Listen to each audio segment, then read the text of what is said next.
недостоин этой премии. А почему? А потому что он против своих татар выступает, против своего народа.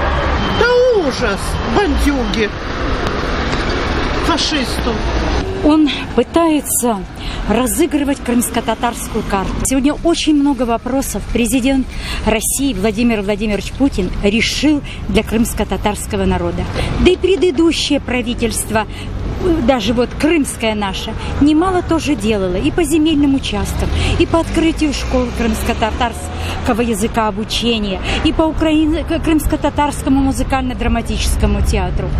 И сегодня, значит, за его экстремизм ему вручается эта премия.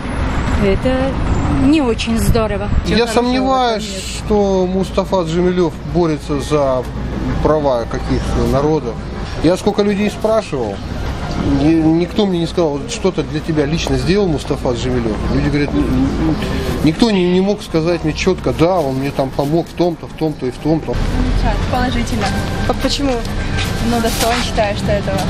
Я тоже считаю, он очень много для народа сделал. А можете сказать, что именно? Ну, во-первых, он продвигал то, что о нашем народе знали во всем мире. Во-вторых, это человек, который боролся за свой народ. И мы с детства знаем, мои бабушки, дедушки рассказывали мне, мои родители.